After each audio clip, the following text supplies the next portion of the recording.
I would like to take a moment of silence for one of our 2019 graduates,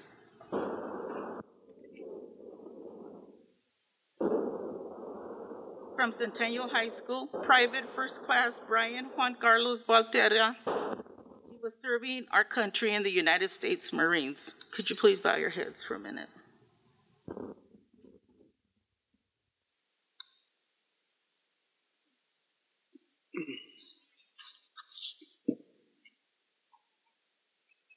Thank you. I don't know if you read in the newspaper, but we lost one of our, he graduated in 2019, one of our students. I would like to remind the public our board meetings have resumed live here in our boardroom. We will now be conducting all future meetings as we did prior to COVID-19 pandemic. Since there is access for public to now attend our meetings in person, we no longer will be live streaming the meetings. However, we will resume our past practice by recording and posting the meetings to the district's YouTube channel for public to view at a later time.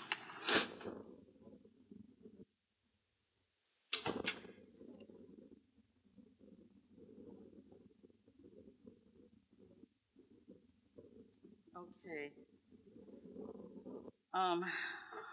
We don't have anything to report from closed session,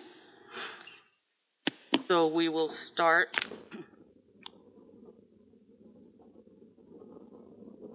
the adoption of the minutes. Okay, the adoption of the minutes for June 23rd, 2020. I need a second. Okay, let's take a vote. Bill, Mary, Lisa, John, Dr. Lawless. Can you hear us, Dr. Lawless? He can't hear us. Is he on mute?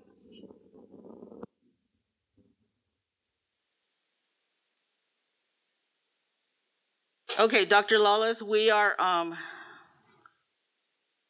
we have a motion and a second for the meeting of June 23rd. Thank you. Yes. July 2nd, special board meeting. I need a motion. Second? Second. Okay. Bill? Mary? Lisa? John? Yes. Dr. Lawless? Yes. Thank you. Okay, now the meeting of July 22nd, 2020. Okay. Bill? Yes. Mary? Lisa? John? Yes. Dr. Lawless? Yes. Yes? Okay. All right. We will pass on to special recognitions. Ms. Judy now.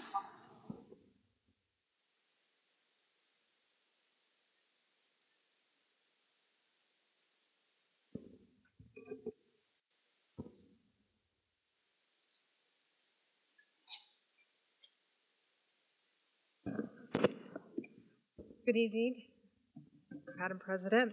It's my honor this evening to recognize an employee that has done an outstanding service not only to our district, but more specifically to Rosa Parks Elementary. Believe it or not, Francesca Reif has served for 10 years at Rosa Parks as the coordinator for their art walk. And we're very proud of her accomplishments. She has a little something to share with us tonight. And on our behalf of the Board of Education, I don't know if you can see this, Francesca, but we have a certificate for you for your service to the school. And I hear that Rosa Parks Elementary is very sad, and Rondo School of Discovery is very happy, as you have moved over to that school. So I'm sure they're looking forward to their art walk this year as well. Okay, if all goes well, I'm going to try to share what Francesca's asked me to share with you, and then she's going to have a few words after this. Yeah, I'm going to be sharing this screen here.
So thank you, Francesca. She was able to put that little collage together just to highlight, I'm sure, just a small portion of the many art displays that's happened over the years.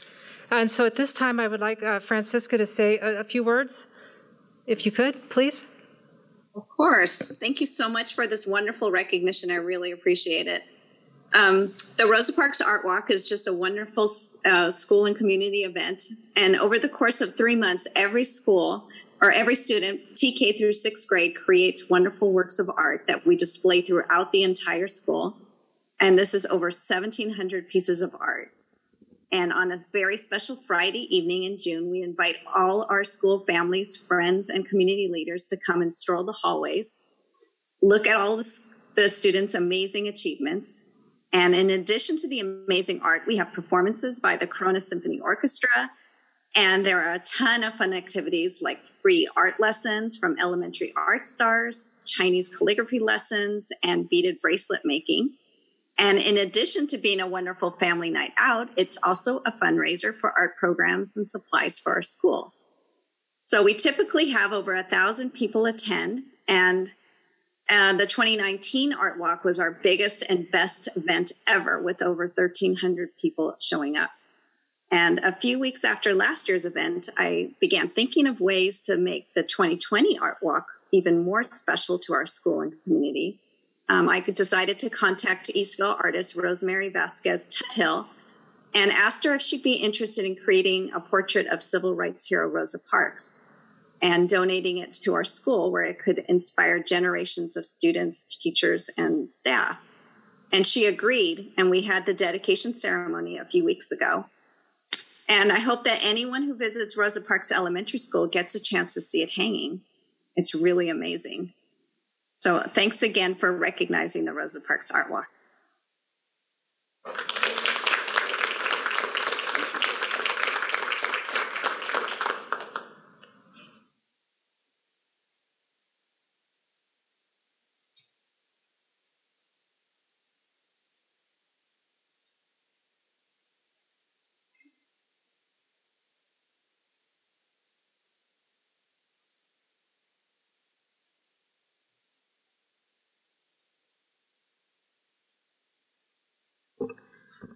Thank you, President Ybarra and the board.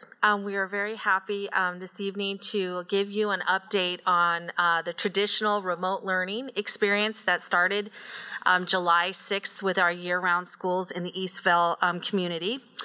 As you know, we opened the school and have been in session for a month in the remote setting. And so Barbara Wolfenbarger will frame the brief presentation that we have this evening, and you're going to hear from our principals, teachers, and students.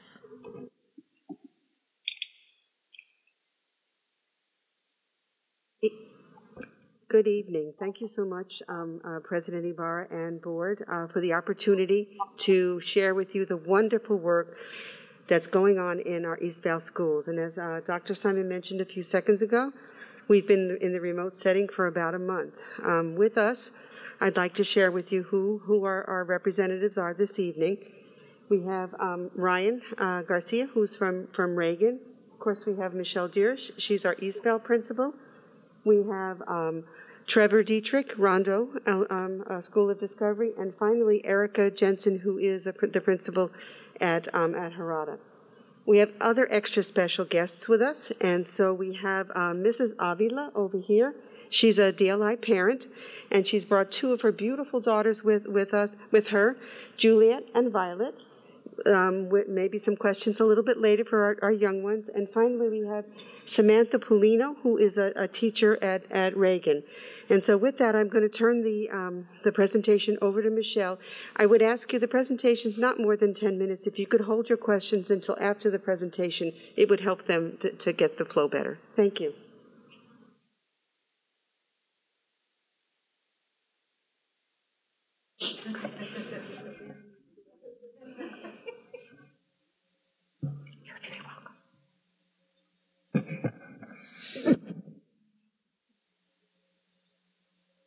Good evening, Madam President and Corona Norco Unified District School Board and our executive cabinet.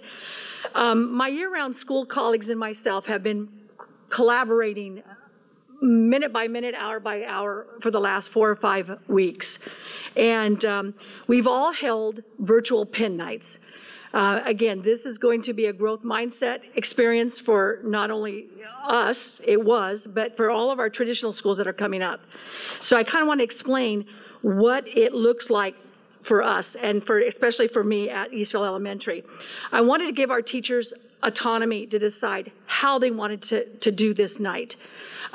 So what I did was I asked them to put together a slideshow or a video presentation that they could present on their pin night. We did not hold a specific night, knowing that those nights sometimes are interferences like baseball, unfortunately not this year, softball, in sports like that. So sometimes parents can't come. So what they did was many of them did a slide presentation and a voiceover with Screencastify.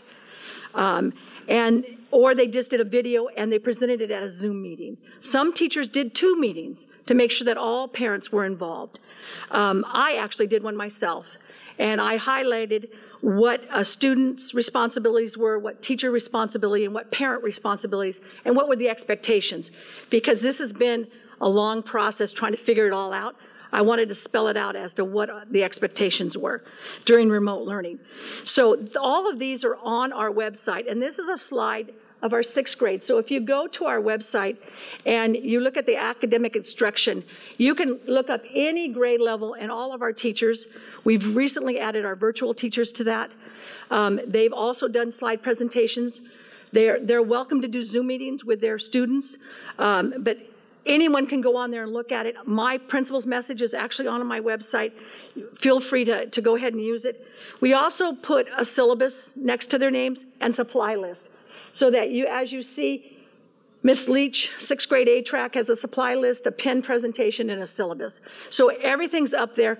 And what's nice about it, and one of the benefits of doing it this way, is that it's up there all year. So parents can, if they forget something, they can reference it, they can go up there. So I'm hoping to use this not only this year, but years to come. So parents can actually access it at their leisure. One of the other areas that I'm and my colleagues were all concerned about is social emotional concerns. As schools across the country remain closed, students with trauma, difficult home situations, and anxiety need support now more than ever. The abrupt change can trigger stress and fear in students that can leave mental scars. To help address these concerns, we actually have an amazing counselor at our school, Mrs. Parrish, that put together this virtual counseling office. So it's also on our website. Kids can click on there and check in with her. And she is working together with our school psychologist. Can't do a lot of testing during this time, so they're working together as a team. So if we refer a student to them that's not connecting with their virtual classroom or remote classroom, they're willing to go ahead and take it and run and be that ear for those kids that really, really struggle, or parents that really struggle. August 12th, we're going to have a Zoom meeting inviting all parents that are concerned about their child's well-being to join us and see if we can't give them some resources, some tips on how to support their students.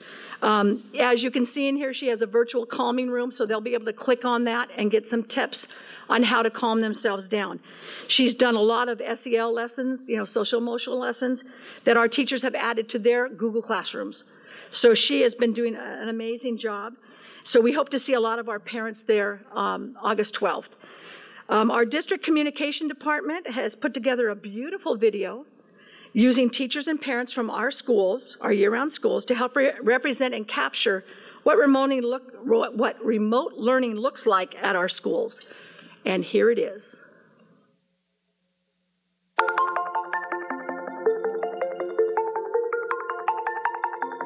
As we head into the new school year, things will look quite different than ever before as we start the year with remote learning. So what does remote learning look like? Using a computer, either personal or district provided, students will continue their education with their teachers and classmates via live, daily interaction, including instruction and peer collaboration. Remotely learning has been a pretty smooth situation for my son, just because the teacher has been so organized with what his expectations are, and he also gives his time and goes over with his children how to navigate the different programs. The district has done an amazing job with all of the professional development, all of the different Google Classroom components that they're teaching, all the extensions that they're teaching. They're doing an amazing job with the units that they're putting together on our website. And really, that has been so helpful. Teachers will continue to lesson plan and work to keep their students on the same educational path for the year through remote learning. The planning that goes into it, it does definitely take a lot more planning. You know, you would take a lesson and do it the next day, but now we're not just like taking a lesson and now we're making it digital, and how can we make it remote, and what can we add to make it interactive for the kids? I started out the first week we did one-on-one Zooms, family Zooms. So I wanted them to feel comfortable and to get to know me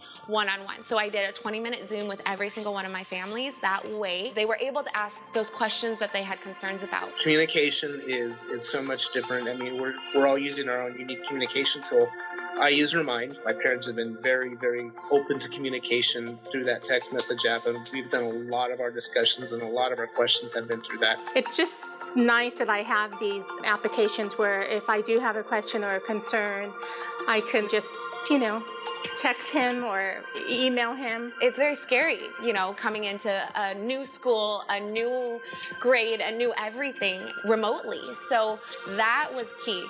That really set the pace for the rest of the time so far. My typical students are probably going to expect at least a good hour of Zoom, whole class instructions, some small group interaction pieces, and that along with about 30 minutes of that small group or that one-on-one direct instruction. 90 minutes a day of language arts or reading assignments, things like iReady, there's PE, and there's independent reading.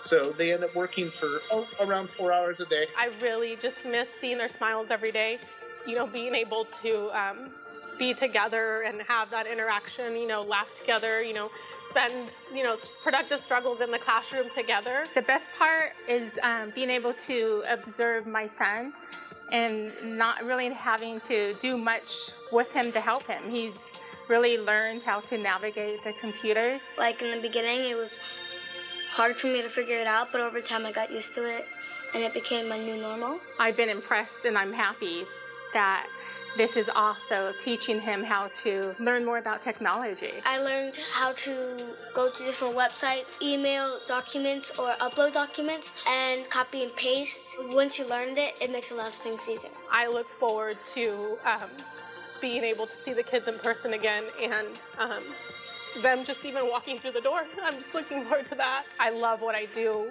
and I have to remind myself of those moments to help me get through this, because I know that it will be that again, and we're all going to be better teachers. I'm definitely a better teacher than I was yesterday every single day because of this, and they're going to be better students, and then together we're just going to be better. In remote learning, parents can expect daily live interaction with their teachers, the utilization of Google Classroom or Canvas learning management systems.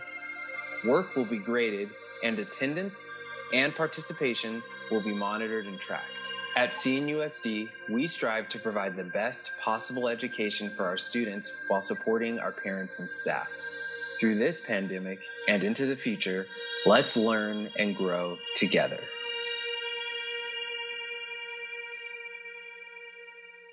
Yeah, I think that video says it all. All these teachers are doing much more than they ever thought they were capable. All the administrators are doing much more than they ever thought they were capable of. Our district as a whole has done much more than we ever thought possible in this type of situation. So as you can see, we've taken the two-pillar approach, and I've talked about the social-emotional pillar. Now I'd like to introduce Dr. Trevor Dietrich, Principal of Rondo School of Discovery, to speak on the academic rigor pillar during remote learning.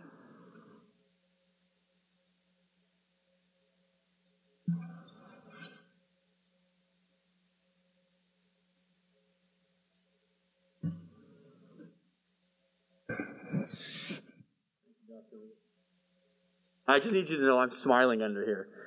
It's hard to get the emotion. So I get to talk to you about the academic rigor and relevance that's happening during remote learning. Clearly, we were charged with making what we're doing now different than what we did when we ended the year, right? And from the video, you saw what teachers are doing. And I get to show you a few more examples of how we truly are impacting what's happening with students and their learning. We at Rondo in particular, we challenge our teachers to really start thinking outside of the box in what they're doing and the tasks that we're asking our students to do. And I think it's safe to say that all of the schools in Eastvale are doing it, and it's just the start for what the rest of the district is going to be doing with the remote learning. Here's an example of a second grade team that had worked on a little mini project-based learning activity around the 7 habits. And this is a 7 or 8-year-old second grader who has, along with all of her classmates, created a podcast, I think.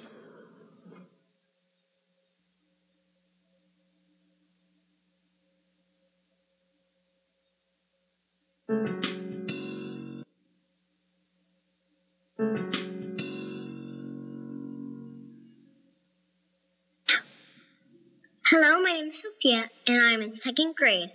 I attend Rondo School of Discovery, and the name of my podcast is Rondo Raptors News. My habit is number 3, put first things first, and it means work first, then play.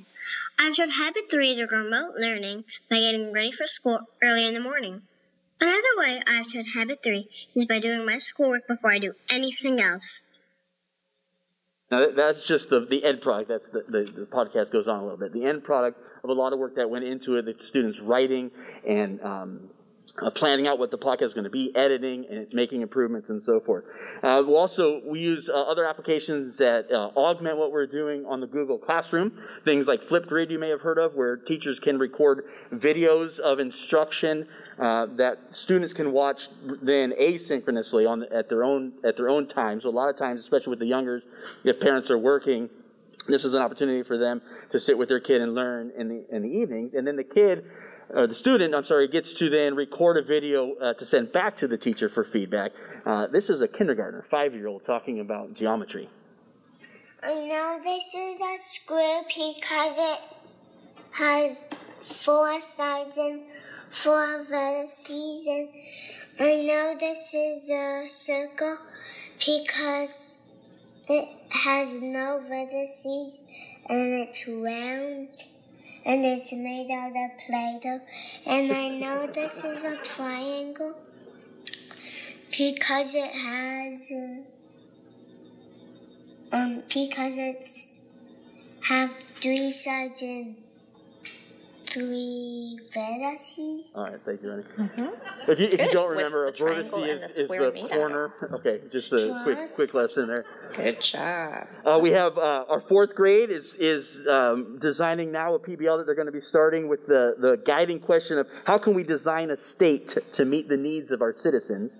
And they've already booked the Eastvale Mayor Pro Tem, Jocelyn Yao, who's going to join them on a Zoom meeting next couple weeks to kind of go over the kind of civic needs of the Eastvale community and of residents in particular, or in general, kind of tying in real-world learning to what we're doing. An engineer is joining our 3rd grade on Zoom, I think actually tomorrow, to kind of talk to the kids about some of that. And then I know you're probably a little curious too of what's the Mandarin Immersion program looking like in remote learning. And they started, our kindergarten in general does something called Family Friday, or at least that's our intention to do once we return, where parents are invited in the classroom on Friday. So they've done Family Friday at home. And a parent shared this video of a child learning their colors in Mandarin. What is this color? In Mandarin, babe. Luisa. Okay, you're done with 1. Good job. Oh, hold on. What's the next one you know? When you're done, flip it over.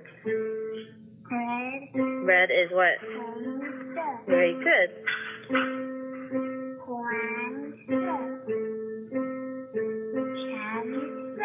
Very good. Is that Huang? So flip it over. No. Actually, it's not. It's Louisa. Flip over, is it? Ooh, good job. Next one. This is Cancer. Are you right? Ooh, is that right? Yeah, you're right.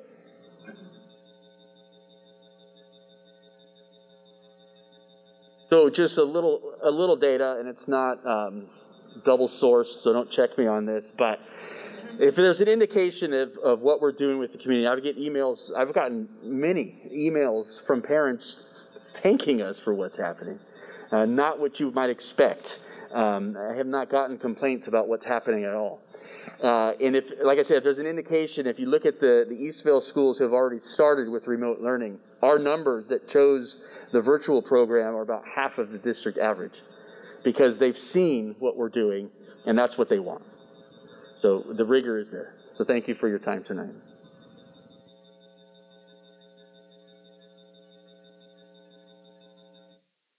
Oh, you know what? I missed something. I forgot my notes. I have to introduce the parent. We have a parent here and some students, if you have questions, and then from Harada, and then a teacher from Reagan that's here if you guys have questions for them. Sorry about that.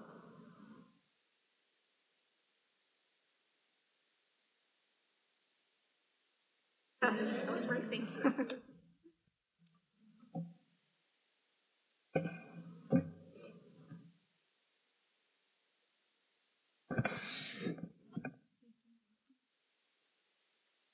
Hello, my name is Lonnie Avila. As a parent, we spent many sleepless nights trying to decide what we were going to do for our kids' education. But we landed on remote learning because we always felt our teachers and our school were dedicated to our students throughout the years. And we thought, why would that change? Our school environment will change, but our teachers' dedication won't. And I have to say, we finished our first month of remote learning, and with 100% confidence, we feel it's been a wonderful experience. Our teachers have been completely dedicated to our daughters. If they have a question or they feel that they need a little extra help, they send an email and their teacher responds immediately saying, let's set up a Zoom and personally go over those questions in math or in science that you have the same day, usually always the same day. We've been very impressed and we're really happy. We hope the remote learning continues. We also feel that they have not been left behind or have fallen behind in their education at all. They have been thriving. They're excited to see their friends on the Zoom. They love doing flip grids. I think overall it's been a really great experience. Ms. Jensen has been great with communicating with us every week with a video saying what to expect or this is where you go to find answers. So they've been really guiding us through all of this. We're hoping as parents that the remote learning experience continues for as long as possible, making sure that when we do return, it's 100% safe. Because as of today, I feel they're thriving in their environment. Do you have any questions? Yeah, I think we all know that April and May, when we did first started, and you weren't in what you're in now. So my question would be, because sometimes it worked, sometimes it didn't, just kind of depended upon the situation and what teachers had. Now we're better equipping. And also our students. But so given that, I know it was a tough decision, as it has been for every parent that has had multiple discussions around the dinner table. Yes. So what was it that you went, you kind of alluded to it a little bit, but what pushed you there, given what your experiences were, as I said, in kind of April and May? I think it was a lot of discussion between my husband and I and our friends that attend the school with us, going back and forth, kind of going over all the ideas. We watched every meeting you guys had. We read every single email that you presented to us and really educated ourselves on the different aspects and our choices. And I remember it was the day before we were supposed to make that decision.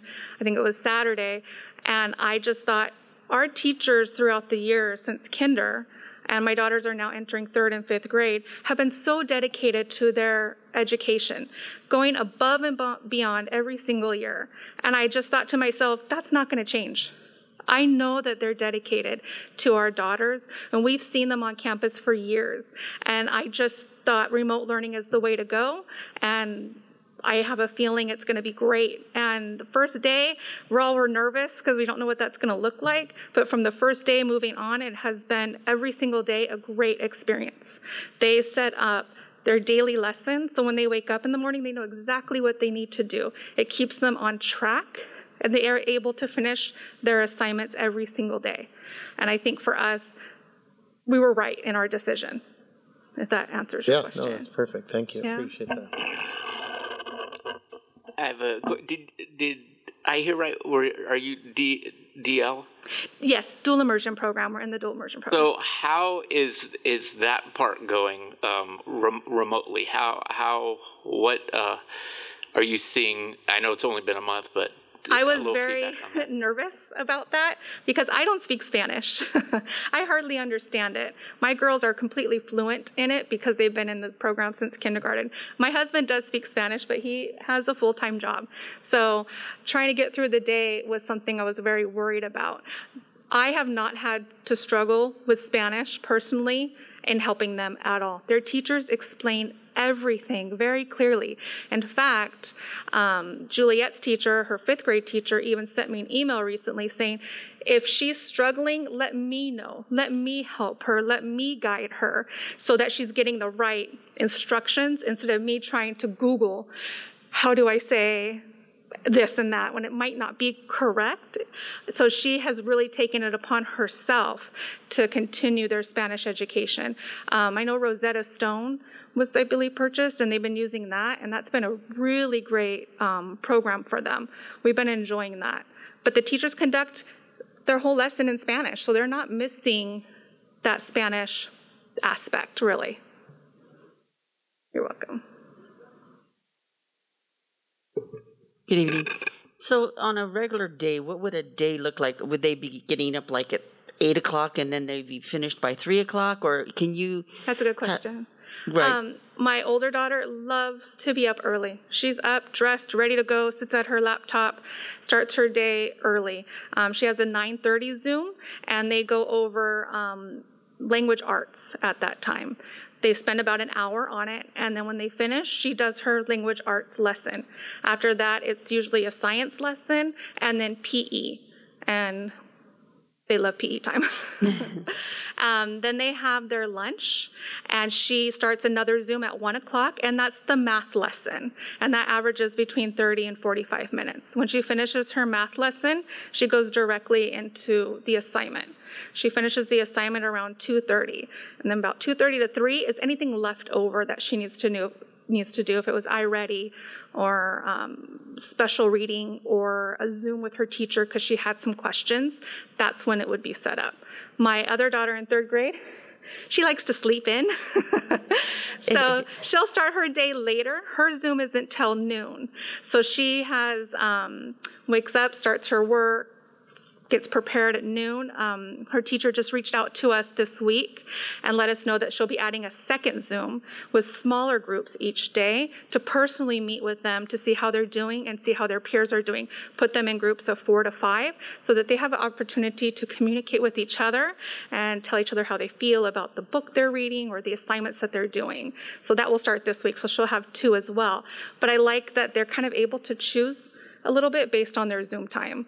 And when they get it all done. So then the homework, do you think it's a less load? I know then at a traditional that a lot of times they would complain because there's so much, we call it home fun instead of homework, that they would be involved with till late hours of night. Do you see that? Not at all. Not at all. It has not put us over and extended ourselves. I think that the homework and the lesson that is assigned is just enough time. They put together kind of like a idea of what to follow, and we're able to get that all done. Now it's up to their choice, their dedication of when they do that. Sometimes they need a little bit longer, and sometimes they finish really early. I don't think it's been overworked or given too much to us at all. Thank you. How many students do they have per? I mean, is it the Brady Brunch Square? Yes. I call it. The whole class is on there at the same time. Yes, the whole class together. Yes, the whole class is on there at the same time. They're all muted, but I have to say that it's really, they all participate. They raise their hand and the teacher calls on them. If she feels that they're starting to wiggle around and, you know, move around, she'll kind of redirect them and stop what they're doing and tell everybody stand behind your chair and do 10 jumping jacks. And then sit back down because we need to focus and you need to look at me. I like that they put, you know, dress for the class and no eating during class and sit up straight during class, and they will let them know you're kind of slouching. Where are you? Wake up. There's a lot of participation. The kids are talking all throughout. And then if they need any extra help, the teacher will ask them when she dismisses the class, you know, a few students to stay behind so she can work with them further. Oh, good. How about PE? What do they do for PE? We have a pool, so they go swimming every day.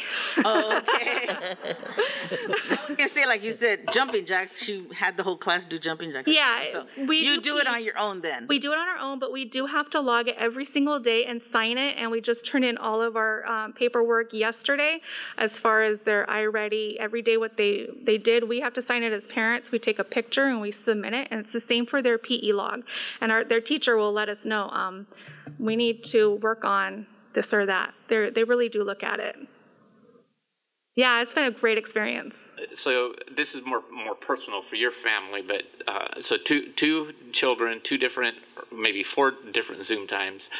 Are you using your own devices? Did you get any from the district? And how's your Wi-Fi going? All that. How's that working out? Are you having difficulty at all? No, we actually had our own devices in our home, so that wasn't really a problem. We had our own internet. I actually just emailed the district today because I'm thinking we might need a hotspot because when we're all on the laptop, it does lag a little bit. And I got an email immediately from the district telling me this is where you go to change anything in your parent portal. So that was really, I would need to do that when I get home. But so far so good. There's no real glitches with the Zoom. It's pretty smooth. Yeah. One of the questions I think a lot of parents are concerned with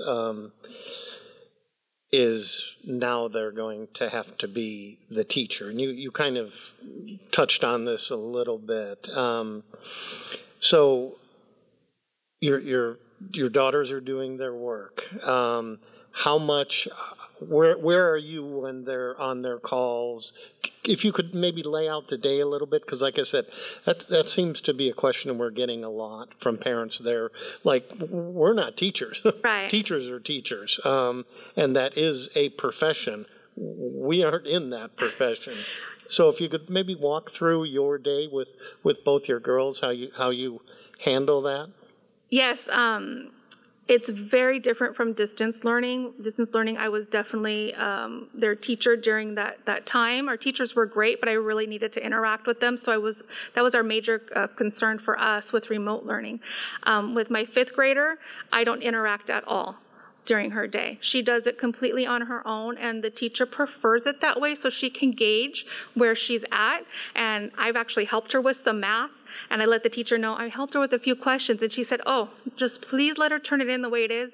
That helps me as a teacher guide her. It's the same as in the classroom. If they were doing math in the classroom, I guide them. They should already know this when they go home. So that was reassuring to me that her teacher is really looking at everything, and then we'll notify her via email. We need to work on a couple things. Why don't we set up a Zoom tomorrow? So she's completely on her own. My 3rd grader, I would say, needs a little bit of help. I do sit down with her. She knows how to get to Google Classroom and go on all her assignments and turn it in. That was part of the lesson from the teacher. But there are times where I need to sit down and explain, kind of like today, what's the difference between a simile or a metaphor, and let's talk about it. But it's not difficult, and it hasn't really taken away too much of the things that I need to accomplish during the day. The teacher really guides them. In fact, I had a little question, like, is she where she's supposed to be with her reading? I'm a little concerned. She set up a Zoom later that day, talked to her, had her read to her, then had a personal Zoom with just my husband and I, and said she's exactly where she needs to be. Don't worry. So she reassured us what we were doing was fine, but to really rely on her for any questions that our younger one needs. So I do help a little bit, not as much at all as distance learning. The teacher really guides them the whole time. Could we have your daughters come up? Yes. Come on, girl. Yeah. Can I pull this down a little bit? So tell us what the best part of your school day is now. It's because it's totally different, right? So what's the best part for you? There you go. We'll be able to see a little better. There we go. Mm-hmm. The best part for me in my day is kind of everything because I like school a lot and I like everything that goes with it. So basically almost everything because I like learning. So I like doing all the apps that our teacher gives us and everything that comes with it. Good. Have you gone into the counseling area yet? Or I don't know, is that just at your, okay, all right. So when you have questions for your teacher, do you feel like you're getting the answers you need? Yes, because when I email my teacher, she usually responds to me in less than 20 minutes because she's very fast with, like, I can email her and she will respond very quickly to how she, depending on the time she needs, but it's usually 20 minutes or less. Oh, that's good. And what's the hardest part? I feel the hardest part is kind of like getting one-on-one sometimes because we're doing virtual learning. We're not in the classroom where I can just like raise my hand, she'll respond because since we're on Zoom, sometimes it'll glitch or sometimes there are a lot of people having questions and sometimes she won't be able to ask on me. So that would be kind of like the hardest thing for me. Okay, good job. Thank you. Tengo una pregunta. ¿Qué es? ¿Qué es lo que te gusta mejor en español? Como ya le dijiste a él en inglés, ahora dime a mí en español. Para mí, lo que me gusta mucho para la escuela es hacer como todo que decía, porque me gusta ir a la escuela, me gusta aprender y hacer muchas cosas y ser con mi maestra. Ay, eres muy inteligente. Voy a tener que venir para que me enseñes poquito mejor español. Sí, bueno. ¿Y ahora tu hermanita? ¿Cómo se llama? Ella se llama Violeta. Violeta. Hola, Violeta, ¿cómo estás? Bien. ¿Y a ti qué es lo que te gusta mejor, lunch o PE? PE. PE, oh. Perdón, me fui, ¿ves? Necesito tu ayuda. PE. Ok, muy bien. ¿Alguien más quiere hablarle en español, Lisa? Sí, bueno. ¿Y sus amigos en la clase, que hable con ellos? Sí, poquito. Poquito, ¿eh? Mm-hmm. Bueno. Right. Well, thank you, lady. Bill, did you have any questions for our beautiful... Sí. Yeah. I was dead.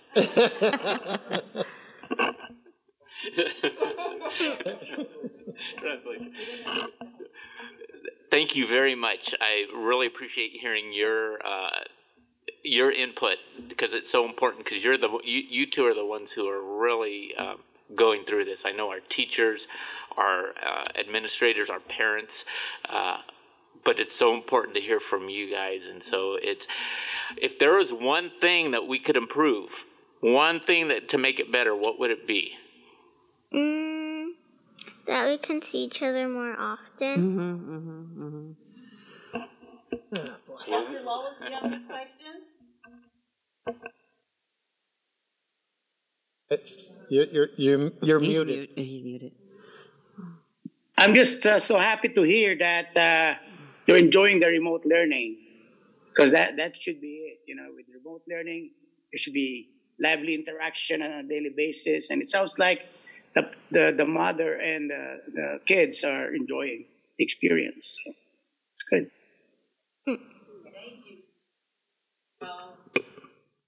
Gracias, muchachas. I think that's right. Thank you. Muchas gracias.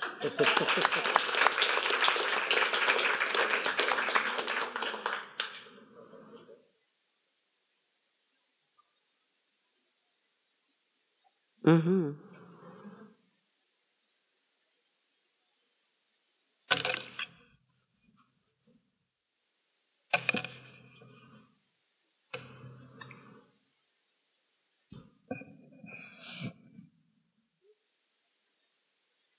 Hello, I'm Samantha Polino. I teach first grade at Ronald Reagan Elementary, and I'm here to share a little bit about my experience, and then I'm happy to answer any questions as well.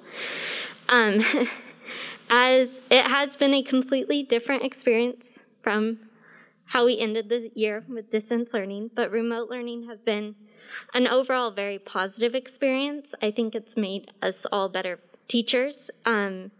We've received great trainings, and the collaboration that's taking place in the district is just amazing. I have to thank my administration for being so supportive during this time as well, and just bringing us to ease and helping us and answering any questions. And I do have to say that the parents have been beyond supportive, and even my few parents who chose virtual were just so appreciative of everything that was done. But overall, I'm getting really great feedback. The kiddos are really enjoying it, and we're just trying to make it the best experience possible for them. Yeah. Do you have any questions for me? So when you go, sorry. Yes. For your first day or first even week, because you're dealing with first graders, ANSI, and by the way, my wife has me do the jumping jacks too, but that's a different story. Never yes, mind. definitely need brain breaks. Yeah. So, because you hadn't met them face to face, or you did get a little, because we had talked about that and we had hoped that was going to, so how did all that go? Yeah, ending the year with distance learning, I already knew my kiddos, so we already had built that connection in the classroom.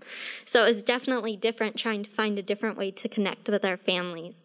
So first day of school, we had a whole class Zoom. We made it fun, light, easy. And then the first week of school, like another teacher said in the video, we spent the whole first week meeting with our families one-on-one and just building that connection, getting to know what was going on at home with the family dynamics and the life. What if the parents are working? A lot of them are full-time working parents in essential jobs. So, and then getting to know the kids one-on-one too, their interests, their likes, their needs, and it really shaped my teaching. And then the second week of school, I met with each student one-on-one for another 20, 30 minutes, and I got to know them, built that relationship, and then I also did the HMRI reading assessment because they hadn't been running record tested since January. So I had to find out where their reading level was, and that really guided my instruction and helped me make my small groups so I know how I can work with the kiddos.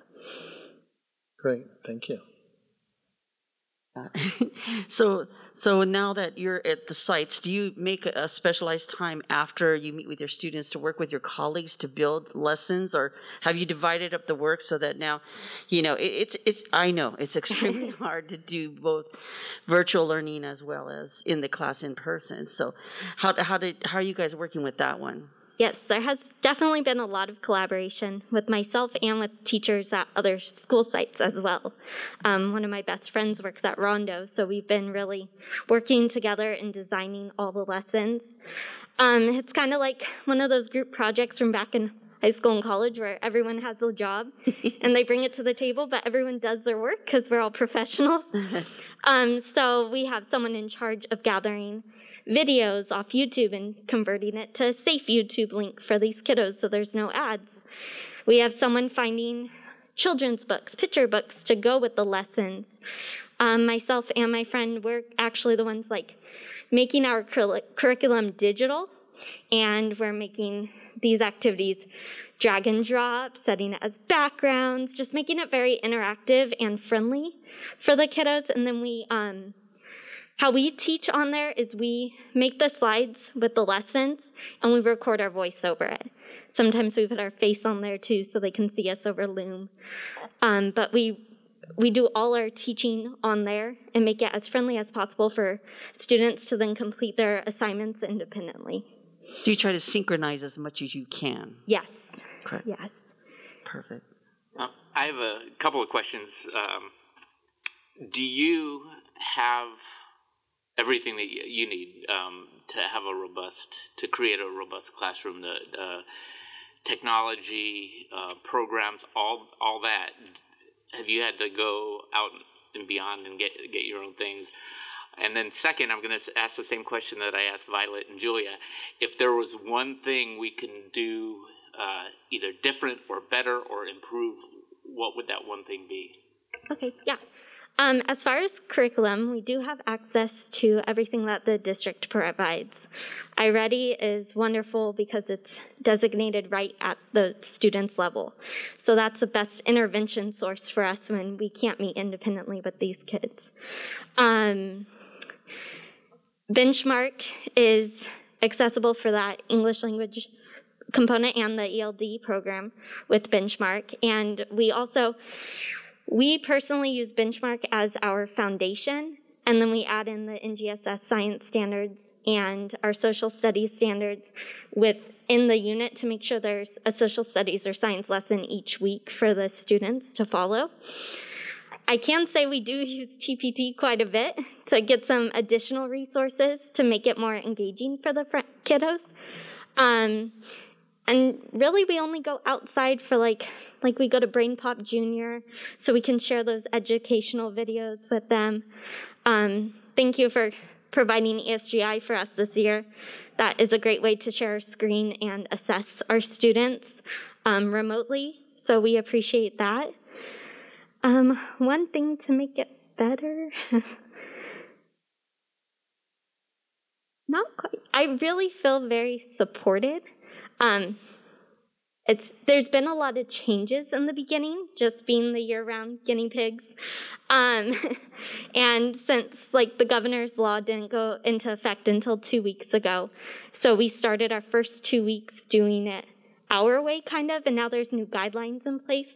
So the biggest thing would just be just wanting consistency from here on out and not a lot of changes, because I know parents are very appreciative of open communication and everything, but they're also asking me for a concrete schedule every week.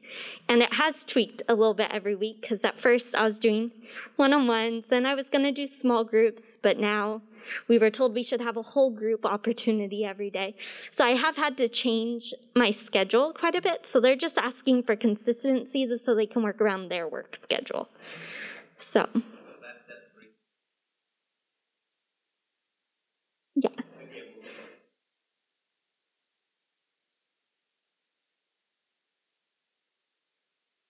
Thank you. Yeah. Dr. Lois, are you on? I think he left.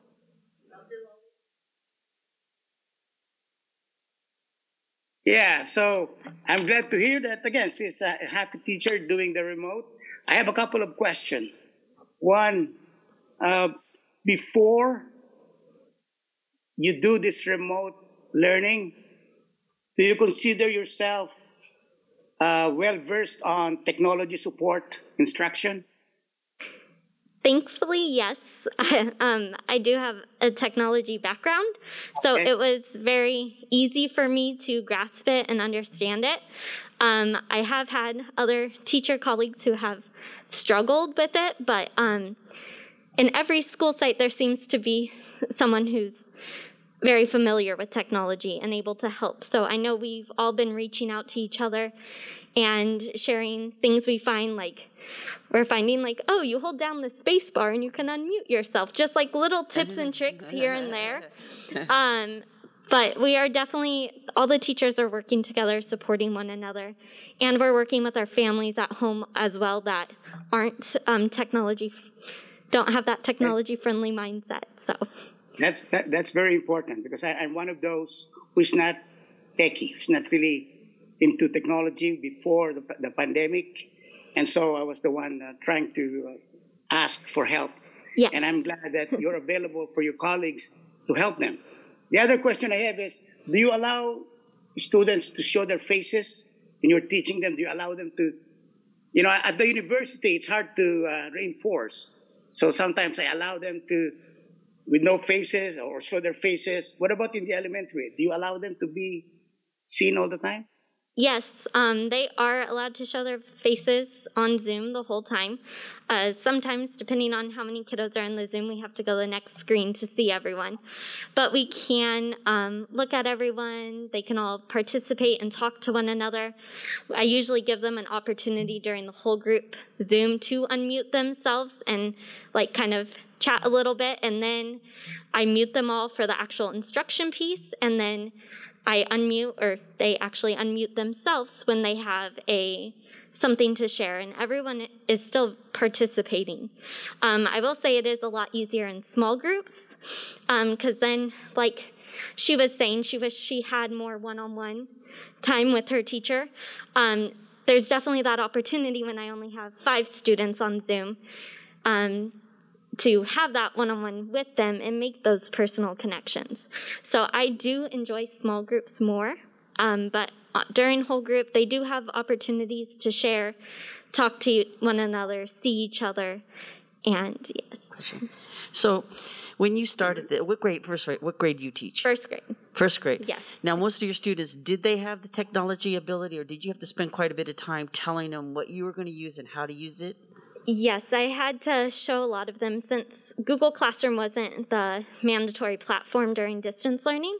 It was a learning curve for them. So teaching them how to utilize Google Classroom was something new. But now I have students who know how to insert images and do everything. So they're quick learners. They're quick. They are quick. Yes, but most of them had devices. Not all of them had a laptop. A lot of them had a tablet, which isn't as friendly on completing some assignments on Google Classroom. So I did encourage them to go onto the Parent Connect and request for a Surface, or the Google Chromebooks. Mm-hmm. Yes. So a lot of my families have received those, and I have a lot now reaching out for hotspots, because they realize with the multiple siblings at home, they need a little bit better connection.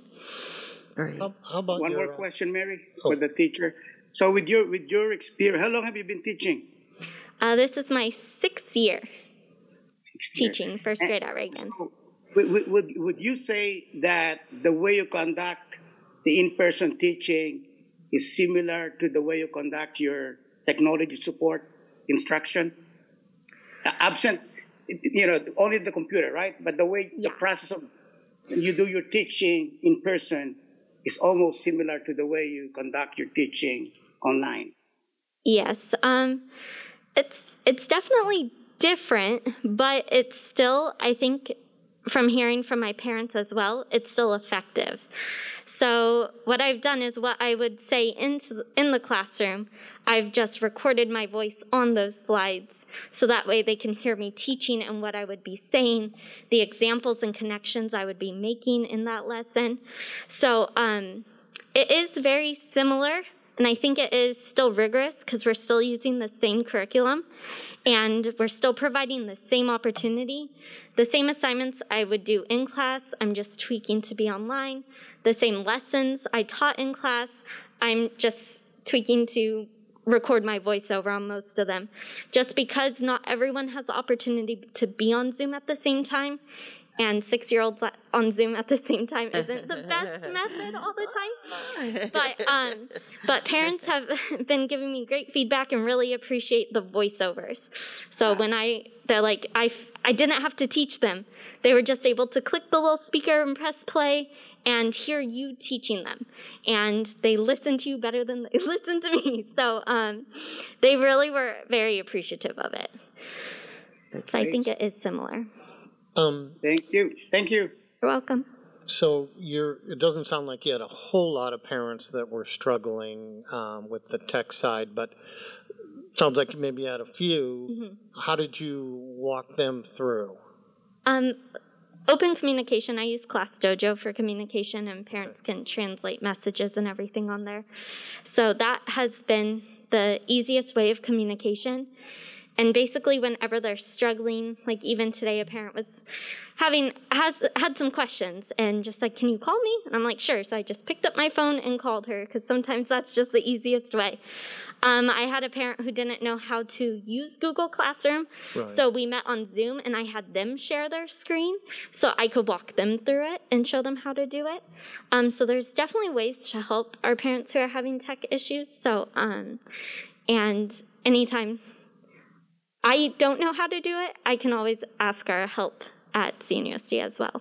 Okay, very good. And it's actually a question I'm going to ask Lisa that I've asked her. I'm going to jump to her a little bit because I was setting you up a little bit. Because it does sound like the majority of yours are doing pretty well, but we do have parents that are just terrified of Google Classroom. They're scared, and we get that. So can you jump to that aspect a little bit, Lisa? Yes. So Cassandra Willis, director of the Parent Center, she and her team have been providing training for Google Classroom and other areas for quite a while. Actually, over the summer, it's been taking place. But we understand we're getting ready to open the new school year, and our big push is going to be this coming week with our T-Track. So we are offering classes for our parents that will be offered in the mornings and evenings during the week and on Saturdays to provide, to really work around their schedules and provide them support. And we will have a schedule. We will definitely post that schedule, get that out this week, and we'll also make sure that you have a copy of that schedule. Very good. Yeah. And I love the fact of what you just said, the one parent that you actually, so you could look at their screen. That might be something that I have a feeling, based on your age, you're better equipped than all of us up here. Sorry, Norma, I'm talking about you too. That it would be great if we could if you could do some training for some of our other teachers, because I know they would love it too, because the better we're able to facilitate with our parents, they're better able to facilitate with then the kids, and so it makes the whole circle go around better. So thank you so much for all your great work. Appreciate it. Thank you. Yeah, I just want to thank you for dispelling all the fear out there and really making it a positive thing. And I appreciate it. And although my children are older, I still see my neighbors' children, and they're asking me a million questions, and they started this week. And so thank you very much for stepping up. Of course. Thank you. Thank you for having me.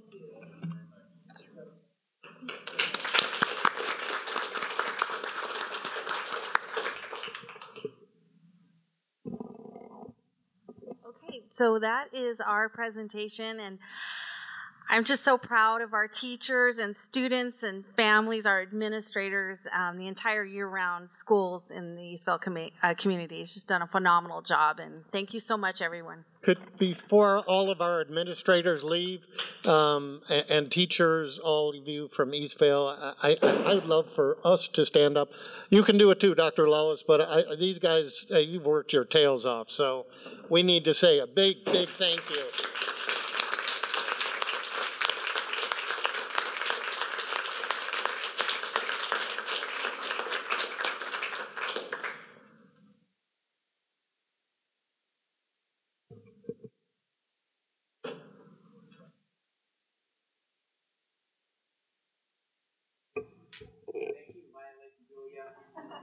Yes.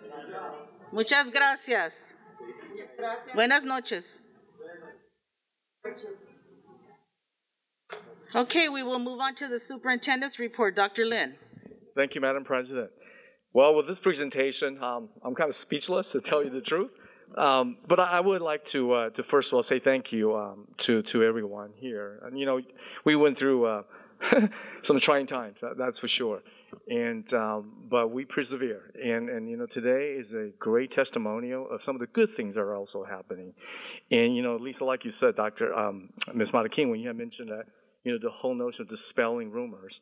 And we have a lot of work to do. I want to be sure that I paint that picture clearly too.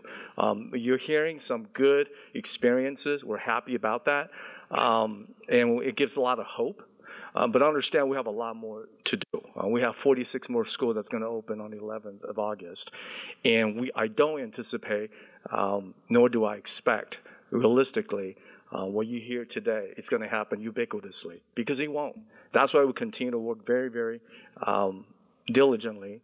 And I want to take this moment to thank everyone, starting with the Board of Education, for your unyielding support and your belief in your staff. And everybody here, and I don't want to miss names, so I won't do that. But I definitely want to start with the Executive Cabinet and everyone here, and those who are not here, because they're probably still working, literally as we speak right now, and trying to get student schedules ready for our secondary schools, and obviously the third 25 plus more elementary schools as well. So nothing but abundance of gratitude and appreciation. And I had the opportunity also, just so that you know, to share this ray of hope, so to speak, with the rest of the county. We had 23 superintendents on the Zoom call, and I was wise enough when I was asked to share a little bit of experience of our remote learning, because we started our 5th week. Every district, every school in the county of Riverside have not started. They're getting anxious. We have gone through where they're at currently. And naturally, it's a pleasure to share, because we help each other. We're public education at the end of the day, and there's no boundary for that. But I was, I think, wise enough that I'm not going to give that presentation. I asked Erica Jensen, Dr. Jensen, to give that presentation. And I will tell you, I still did, even this morning, I've received thank yous from superintendents, because they are going through negotiations right now to finalize even what remote learning looks like. They start school next week. So we're all in this together. And some of the comments I received back from some of our superintendent colleagues is simply thank you. Because your superstar principal, Dr. Jensen, which everybody here today, as you know, are superstars. But she did a great job painting the story realistically and gave them the ray of hope. They basically said to me, considering what is going on, I know we're going to be okay. So I think that was very, very positive. And again, I want to thank everyone for really putting us first and not being afraid to innovate. And then I think one of the other things I would just say, and I'll end with that tonight, is that when you're given a crisis, the human spirit will come through. And you're seeing some of that right now, because some of the innovation would never take place, not at least for abundant of time and years, for that to naturally happen. So what I see from where I sit as a superintendent looking down the road is nothing but possibilities. And at the end, our parents said it best. When you have a dedicated teacher, and we got a bunch of them here at CNUSD, we're going to be okay. So with that, that concludes my report. Thank you.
Good evening, everyone. We just had a wonderful presentation by our teachers on site. It's first my observation as a board member, I can make comments on the specific things that they do, but I think as a member of the governing board, I hope that we consider developing a policy on the use of technology. There are 3 things that, for example, Linda Darling-Hammond recommend. Maybe a policy on closing the digital divide. You know, we witnessed a good experience, but perhaps based on family income, based on background, based on other societal situations, not all kids and teachers will show the same achievement like that. So maybe we need a policy on closing the digital divide, or also a policy on strengthening our technology support instruction or technology support learning. That's why I asked how long the teacher has been teaching, because in my experience teaching at the university level, if you graduate from the last 5-10 years, you got to have a strong background on technology, definitely. And so it's good. It's expected that they can do remote learning the way they do in-person teaching if they are effective teachers. It's just a matter of being an effective teacher. So, and then thirdly, maybe a policy on emphasizing authentic learning and assessment. Because we can always listen to good stories by teachers, but we need to govern by policy. If there's a policy, then we'll have more voice as school board members to voice out what needs to be done. I know we have virtual learning. The question I have is, do we have an evaluation plan for those new programs? What is the evaluation plan? What is the, I know there's a need because of the pandemic, but how do we start the program? How do we evaluate it? The program, we need to, the program outcome as well as student outcome. I think as board members focusing on policy, those are the big issues that, I'll be excited to talk about. I'm happy to hear positive feedback and experiences, but I think we will be more helpful working on the area of policy, because that will guide the direction of the district. So those three, digital divide, technology support, instruction, and authentic learning and assessment through technology. That's all. Thank you, Dr. Lawless. Bill? Thank you, Madam President. First, I just want to extend my thoughts and prayers to the Baltierra family for the loss of their son, Brian.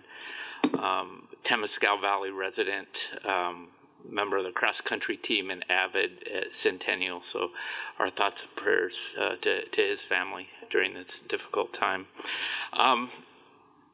I want to make sure that I tried to get some of the information from one teacher, but I just want to make sure that our teachers are adequately provided the tools that they need to be able to provide this robust education, technology, equipment, software, and training. I just want to make sure that we're again, being able to give them the tools that they need to really do their jobs effectively. I know that they have their heart and they have the compassion. I just want them to have the practical tools. So I just would like an update on that. And then also the same thing, an update on our students and their supplies with the hotspots and the computers. Hopefully that's going well. I know that Monday will be another big day. I wanted to thank Tricia Thompson and Cassandra Willis. They had just a great Facebook Live presentation the other day that some of us got to see on special education. There's just so many questions that we're all having, and specifically our special ed parents. And so it was wonderful. I think it was probably overwhelming to them, the responses, but I think a lot of the questions were answered. And so I appreciate that, Tricia and Cassandra. And I just wanted to, again, thank our teachers and our staff, our administrators, our parents, and our students. Nobody could have predicted anything like this, and the teachers are changing grades, changing platforms, changing schools, and they're doing it with grace and compassion. And we always talk about grace, and if you look in the dictionary, the definition is a disposition to kindness and compassion. And we, I think, are starting to see, people giving grace and getting grace, and that's going to have to continue during these times. So again, I just wanted to thank everybody, and we're going to have our ups and downs, but I just appreciate what everybody's doing. Last thing, we all got an email from some teachers on the virtual learning platform, and I know, Lisa, I think you were going to respond to that. I just want to make sure that their questions are answered. They have a lot of questions and concerns with the virtual school, so hopefully that we'll be able to get those questions answered. Thank you. Thank you, Bill. Lisa? I was just going to say that those questions will be answered and sent to the teachers tomorrow. Tomorrow morning, actually. Good evening. Thank you, Madam President. This last couple of weeks, we've been having a lot of communication, actually daily communication with the California School Boards Association. And one of the large meetings that Mary and I attended last week, of course by Zoom, for legal counsel. And they had 4 different groups there telling us about the liability and the litigation that will be going on during this time of remote learning. And again, you're going to hear one thing from CDC. You're going to hear something else from the Public Health Department. But the bottom line is that we need to listen to what our county office is saying. So that's where they're directing us, is make sure that we follow the guidelines set by them. So that's kind of where we're at right now. Especially, let me give you an example. CDC says no masks. Public Health says wear masks. So again, that's one of the biggest issues that we have to look at. So that was very informative, and appreciate that. At the end of that week, CSBA Region 18, which we're part of, spent a lot of time talking about special education and making sure that our students are getting, instead of robust, their term is now vigorous. So we got to have vigorous education that is accessible for all of our students. So again, just like the students are learning new terms, so are we. And one thing is that all the IEPs they mentioned will be online for this first part of the year. Again, how that functions will have to be by the local education association, which is our school board. I've also want to compliment too Cassandra. I also watched that as well. In fact, I had a whole group of people from different districts watching ours. So I'm very impressed, and I want to give a shout out to Brittany and Avita and her group for the communication. I mean, it's just stellar what you're putting out there, and other districts are watching and looking at what we're doing. Not that we're trying to be ahead of the game. It's just that we're trying to make sure we share, just like Dr. Lynn was saying. This is the whole thing. We're sharing and we're helping to improve this so everyone has a good experience. I've been talking to my colleagues from Downey Unified. They're using the same setups we're using. Riverside, I just talked to their president, and they're just in negotiations with their MOU. And one of my former students, who is a special ed teacher in Oakland, California, they were up to midnight last night working on their MOU. And so, again, I'm just looking and listening to see what's out there, and we're all going through this troubled time. But we're going to come through with good results like we saw tonight. I'm just so excited to hear. And I hope it continues when we start to open August 11th. So on that note, I'll pass it on. Thank you, Lisa. John? Thank you, Madam President. Appreciate the video that we saw. I had asked for that a little while back, and I think it really does help give a snapshot of what it's going to look like. But quite frankly, I hope folks at home, when they have time, watch the presentation through it.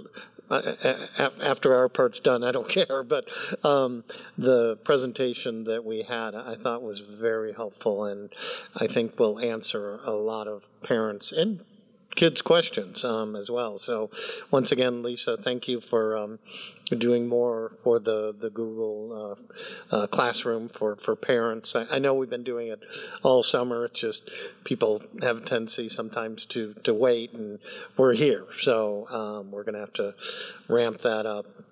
I love the little, I don't even know what you call it, the counseling room that we saw in the video. I know that has a name, but there again, I'm not a techie, but I'd love to see all, and I'm including our high schools in that. Obviously, you would have to have it look a little more adult, but I think we all get that the social, emotional side for our students, irregardless, K through 12, it's strenuous. Even the little girl, when I think Bill, when you asked, what most, she said, to see my friends, and we all get that. So I'd love to see really every campus do something like that. It can look different at every one. That's fine, but just make sure that there is a place where students, irregardless of age, and quite frankly, staff too, because teachers are going through something they didn't really sign up for, but yet here we are. We've all acknowledged that. So we've had couples. Well, we had a teacher today say, "I'm literally crying," and I'm sure she was, because it's a ton of stress. There's so much they're going through. They weren't taught this when they were getting their degrees, masters, even PhDs. They didn't teach this. So it's new for all of us. And I think I appreciate you using the word grace, because that's exactly where my heart is. I think all of our hearts are, is, you know what, for parents, teachers, students, everyone, just know that mistakes are going to be okay. They're going to happen. Mistakes are what we learn from. So anyways, I'll end with that. So thank you.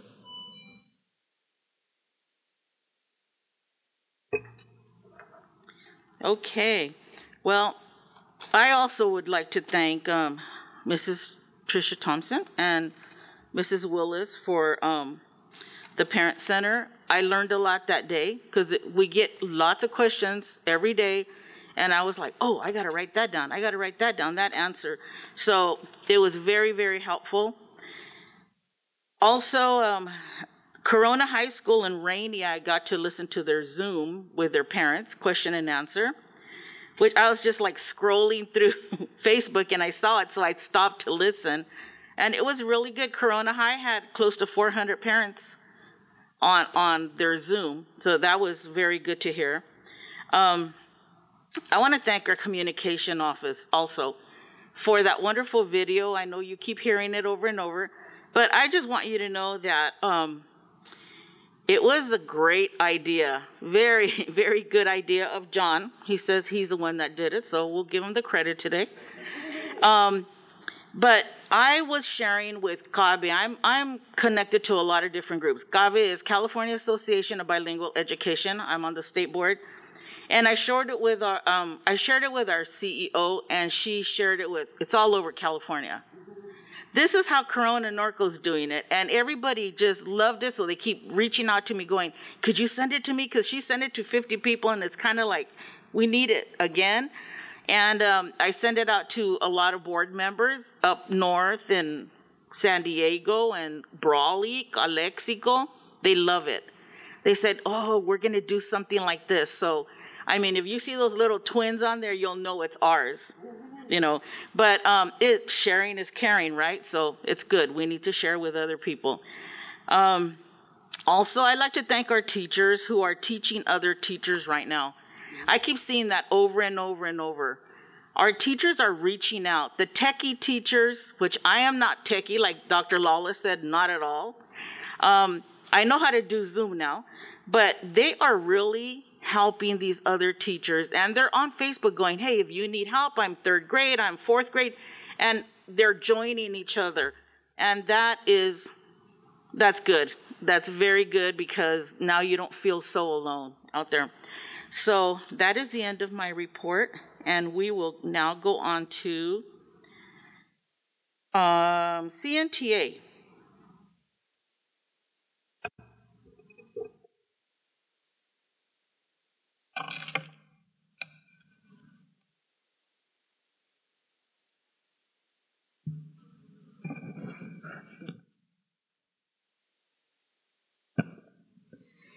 Good evening, board members and executive cabinet.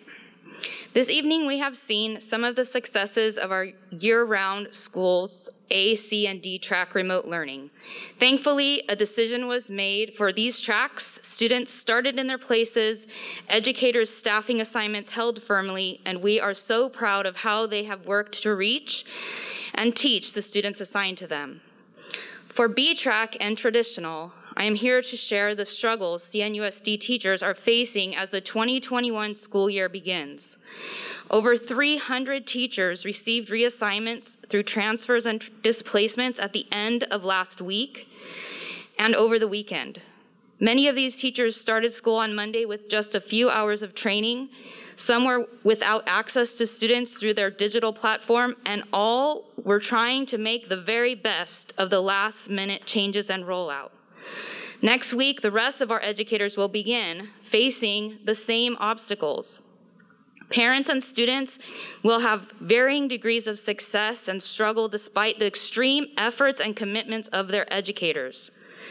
With all due respect, CNTA would be remiss not to share the challenges of our members and students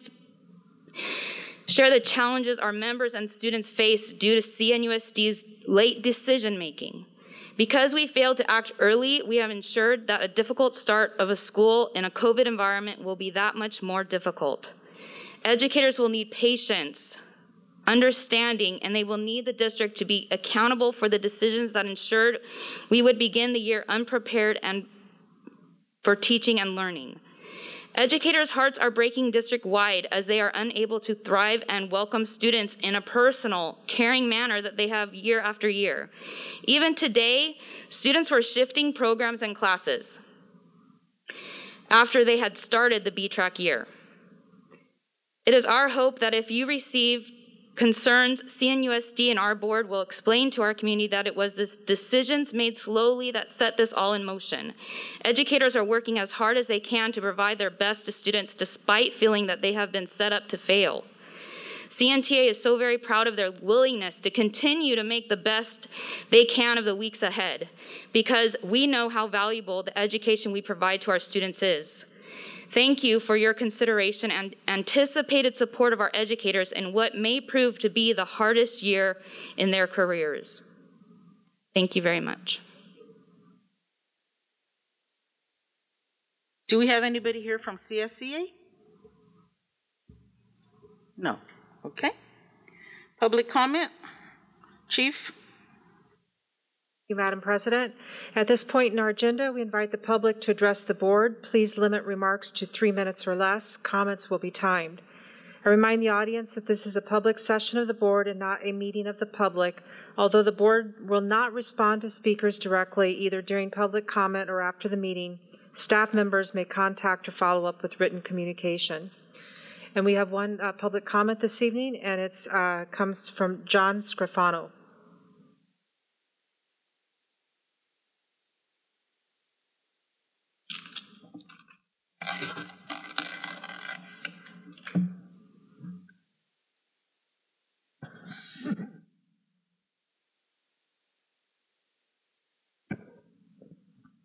Thank you for this opportunity to speak.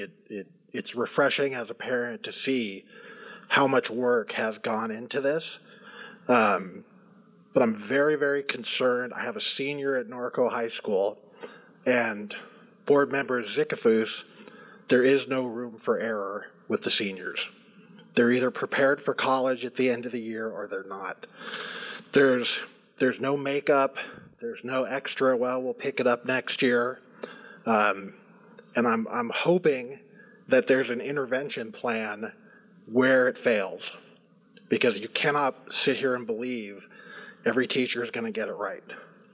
And so I just hope that there's an intervention plan because, again, the juniors, I have a junior, there's very little makeup room there as well. You know, the elementary school kids, it's going great. They got 6-7 years to catch up. My senior, he's going off to college. He's either prepared or he's not. And so I just would appreciate that you guys are taking that into consideration the further up the chain you look. Additionally, it's very important that the children or the high school kids get that requisite knowledge.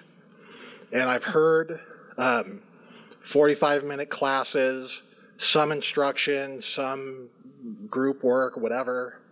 You know, I would encourage you, let's have a full day. Let's have a full class. Let's have a lecture.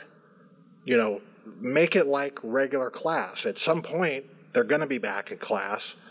And so I think it behooves the students to have a regular routine and, you know what to expect when they get back to class.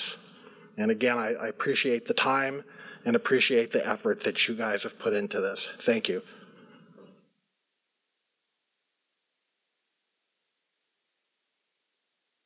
On behalf of the Board of Education, we thank you for your comments.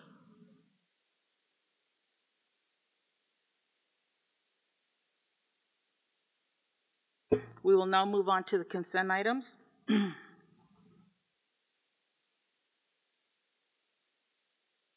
Are there any questions, comments, highlights on any of the consent items? I'd like to pull item on 13C on page 4. I'd also like to pull, correct?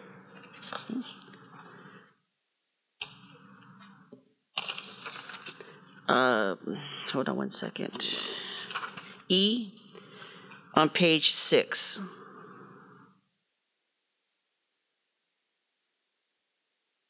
(13E) and 13C? C, correct. Anybody else? And I'd like to pull 16S as in Sam, that is on page 15. Dr. Lawless?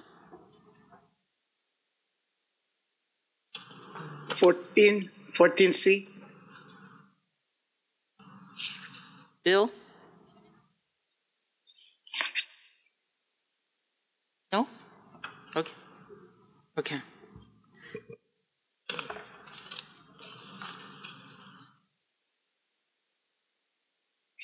Okay, so can I have a motion to? I move all the other consent items. Okay, so we have a motion and a second, so we will start with Bill. Mary, yes. Lisa, yes. John? Yes. Jose? Yes. Thank you. Now we will go through 13C. Lisa? I just want some confirmation on item C. It says the Board of Education approved the attachment of amendment number 1 to have an agreement with the Avid Center. There was questions from some family members saying that in the virtual program that Avid will not be available, which if they return back to the traditional setting, if they missed a whole semester, it'd be very difficult to come back to that. So Lisa, can you verify? Excuse me. We are providing Avid to our students at the high school, intermediate, and elementary level, both the students that are in remote/traditional and also virtual. So I don't know if it could have been a scheduling conflict or a misunderstanding. If we could encourage the families to contact my office, we can certainly get that worked out. Perfect. And we could also follow up with a communication. Thank you. Thank you. Lisa, could I have a motion for 13C? Can I have a motion that we approve 13C? I move. I need a second. Second. Okay, we will vote. Bill? Yes. Mary? Yes. Lisa? Yes. John? Yes. Dr. Lawless? Yes. Okay. 13E, Lisa? Yes, I was at the graduation for the summer school students. We had 49 students attend summer school to complete their education, and 44 passed.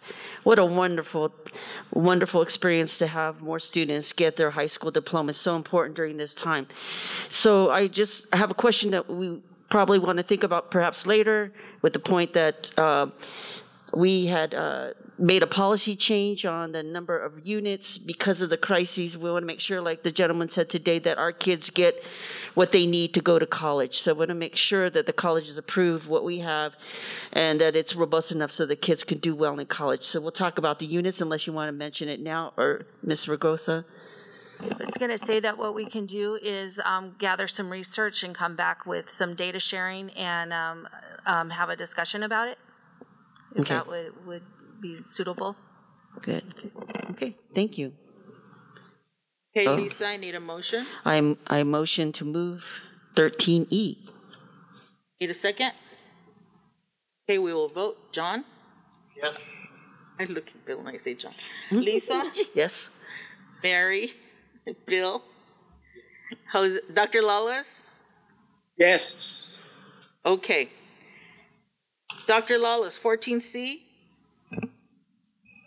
Yeah, in 14C, I really got very interested on the survey and how the survey results will be used. I kind of parallel this with our virtual school as well as our remote school. Just like what we're doing here, we have to survey and evaluate remote learning as well as virtual school program, because that's how you do curriculum development. That's how you do curriculum change. You start and then you evaluate.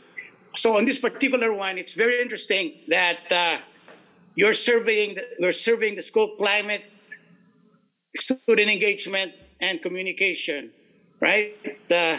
What will be the use of this survey? Good evening, Dr. Lalas.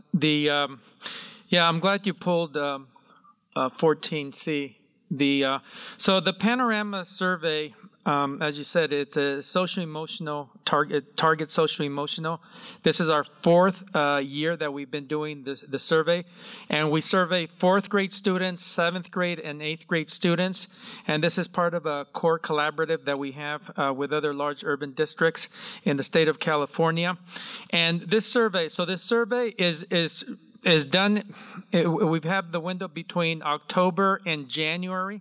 The sooner we can do it, the better.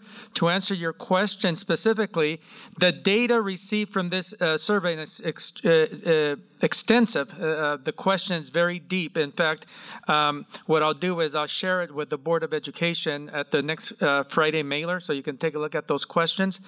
Social emotional. It takes it to a deeper level than, let's say, our CHICS survey. CHICS survey does ask some questions, but this Panorama goes at a much deeper level. And the data is returned to us. We want it to return as soon as possible because our teachers have access to it. So do our administrators, and more importantly, our counselors. Our counselors can see what issues students are dealing with. So it's data that we've had now for our fourth year. So if you have any other questions, I'll be happy to answer them. Yeah, I raised the question because during the pandemic, right? I'm sure students, families, teachers, and staff will have different set of ideas that they can put on the survey. I wonder how current the survey is to reflect the experiences of students, families, teachers, and staff during the time of COVID-19. Because doing a survey is very expensive, and if it can be done to incorporate, some of those experiences under the trauma of the pandemic, I think it will be helpful to us rather than just survey for the survey's sake. I wonder, is that something that can be incorporated, or do we have the opportunity to recommend that, or? Yeah, let me double check with Kathy. Kathy, do you remember off the top? Yes. So why don't you come up here? Why don't you come up here? Because Kathy was in student services when we started. And as far as the personalizations now with COVID. Yes, so the survey can be tailored to meet the needs of the district. So there are baseline questions that they ask. Lots of questions on school connectedness, which will be very valuable because although the students aren't actually at school, they are learning. They are in classrooms virtually. So we want to capture some of that data, their connectedness with their peers, their connectedness with their teachers. And we can submit questions that we would like to survey our students. So it can be tailored to meet our needs. And this is the perfect opportunity in this time to do that. Yes. Yes. Yes. I think it is what I just said. Perfect opportunity to really survey our students and what they're thinking during this time of the pandemic. Thank you. Yes, you're welcome. Can I ask another question? Thank you, Madam President. We have two reports that we need to have available. 9:30 is when we need to have a report out to the state of where we're at as far as health and social emotional, and then again in December for the LCAP, according to what we're experiencing now. So I wanted to know that this survey will not be, the results of this will not be available during that time. So in essence, we're going to depend on the Healthy Kids Survey, which will be coming out shortly. But this other one, we won't be able to get that data till after what, December? Yeah, so Kathy, you can probably expand a little deeper, but the data, they'll provide it to us as soon as we can get it in. Now, one of the things, one of the challenges that we've had with this particular survey is we survey a lot. So as you know, and students test a lot, whether it's the iReady or whether it's the SBAC, we want to stay away from those windows because we know they're so critical. So same thing with the CHIC survey that you mentioned. So we try to squeeze it in where we can, knowing that the sooner we can do it during the school year, the more important it is. And it's also critical also for our MTSS model as we're building those at the school sites. So I don't know, you want to add anything, Kathy? No, I think you said that beautifully. It really is the survey window.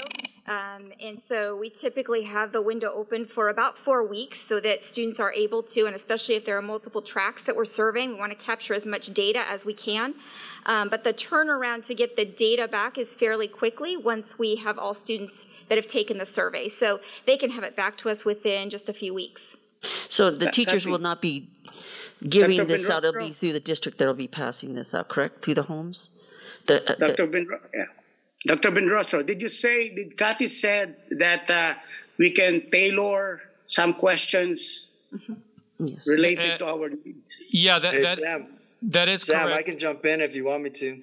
I'm right here. I'm sorry, John, I didn't see you. That's okay. That'll be. Oh, okay. Yeah. I'm looking for John. So, to answer John, your question. Go ahead, John. Yes, John. Go, John. Yeah, so to answer your question, Kathy is exactly right. We can tailor it. And so we get a lot of information, and we have really been using it and incorporating it with our MTSS strategies, really working with our school sites and our MTSS teams to incorporate the data that we get. And our counselors, especially our secondary counselors, really rely on this data to set up intervention groups, to work with students, to work with teachers, to work with families. Last year, we were able to set up 2 different windows, depending because of what Sam said and Kathy said, because it is a challenge to try to get the survey in because we have so many other things going on.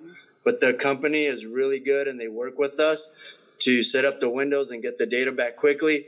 And they do also allow us to tailor the questions. So in this case, we will be able to include more SEL type questions, but they do a really good job. Yeah, John, if I can interject, that's why I asked the question. In a broad societal issue, there is really a disproportionate impact of COVID-19. Disproportionate.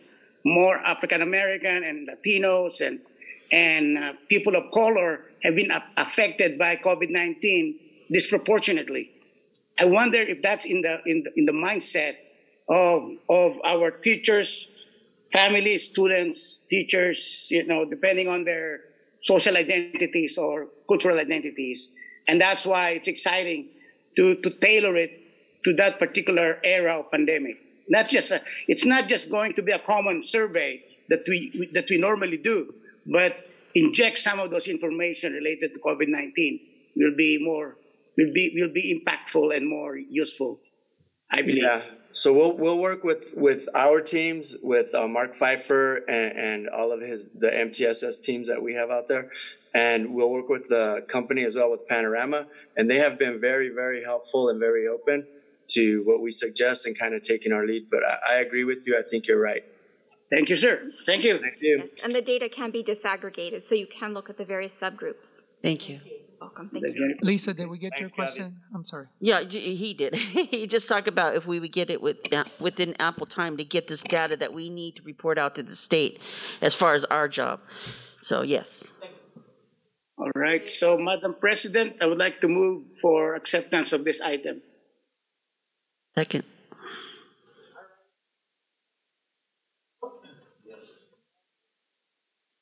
Lisa, John? Yes. Dr. Lawler? Yes. John? Yeah, this would be for Mr. Giles. It's in regards to resolution number 99. Yes, thank you, Mr. Zikafus. The Washington Elementary would be one of our next Measure GG projects. It'll be comprised of a complete modernization of the admin office building, health office, all that.